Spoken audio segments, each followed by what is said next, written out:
Because basically this novel is also about Israel, and I'm an Israeli. And I told the story, I told the story of my family in the first part. The Israeli story is my family, the other side of my family. And Albert Mansour, the father of the main character, is my grandfather. He came from Jerusalem.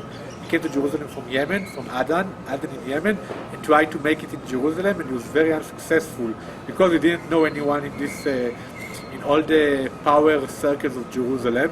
And then his son, Gabriel Mansour, the main protagonist of the book, is an invented character. But I wrote kind of the story of my family in capitalism, in what happened to Israel in the 80s. Because in the 80s, Israel became a more capitalist society. Unlike the 60s and 70s, when the economy was more social democratic or socialist. So I try to show in the book through Gabriel Mansour, a very young man, full of ambitions, wants to do something to his family, become part of all the shady businessmen of Israel that sells a weapon to Rwanda and sells weapons to other countries, but at the same time they are voting for peace with the Palestinians, all these kind of people. So he's part of this society. So this is the Israeli story, and it was very significant for me because the book described two levels of stories. There is one, which is the story of Gabriel Mansour, then there is the group, which is the story of the young Londoners, and the group is telling its story in a we voice. They say, we did this, we go, we did. It's like a group story. And then there is the third part, like the consulting American corporation, it's like the soul of the corporation. So it's going from one to a group to a corporation. So like this is how I try to encompass the story of capitalism and the human being from different places. It's interesting how a story that it begins in Israel and in economics about Israel, it becomes a global economist and it has injuries in all around the world. That's something that happens today. When you see something about the economy in Israel, it splashes over the United States, it splashes all over Europe. It's really what is happening today? Yes. I think that Israel became a very globalized country. I think that many things that happened in capitalism also happened to Israel. Israel undergo very interesting processes because of what happened to the world. So I think that the book tries to describe how human beings function under this the world of capitalism. It doesn't just deal with the system, but mainly the question about the human consciousness. What happened, for example, when you work for all these corporations that you don't believe in their goals? You know, all these people that work for Google, they don't believe in their goals. They want to create a world without Google, but still they work for them. So it's created a certain division between your politics and your occupation. So this is the question of the book. In the end, it's a question about the spirit of the human being. With people trying to boycott the economy of Israel, what do you think about it? Because it inherits all the writers from Israel, and it's about all economics, and it's all around it. Well, I think the BDS is also a global effort.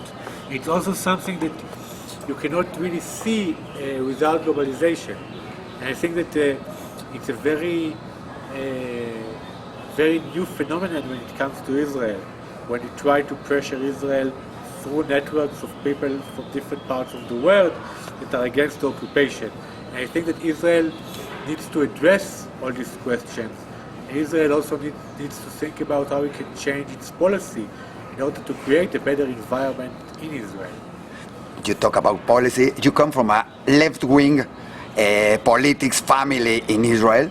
What do you think about the economics now in Israel? We know that there were just elections there, and one of the main subjects on the election was maybe security, but the other one was economics. What do you think about it? Israel is kind of successful in the last decade or so. And I think it's a very interesting phenomenon because it's a country in a constant situation of war and fear, but still it can be successful economically. But the gap between rich and poor in Israel is very wide. It's getting wider all the time. So Israel, in a way, became and adapt the North American brand of capitalism, which I think is a mistake for a country like Israel. I think that basically Israel has many challenges right now. And first of all, is the challenge of the occupation. It's to finish the occupation in some kind of a way, through negotiations, through the two-state solutions, through other solutions. The problem with Israel right now, with the Israeli government, that the Israeli government think that it can explain everything, and there is like a propaganda war against Israel that we need to address. That might be so, but Israel needs to change the policy, not what Hasbara. Israel needs to change its policy, not change the way it explains the policy. Right. So when it comes to the Israeli economy, it's very important, and I think that you saw the social protest in Israel in 2011. Yes. And the effect.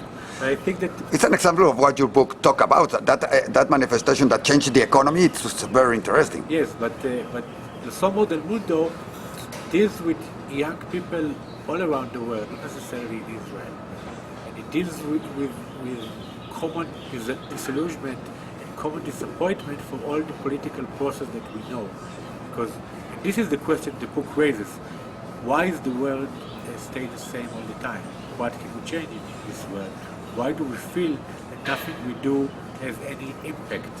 So I think these are more global questions in our time.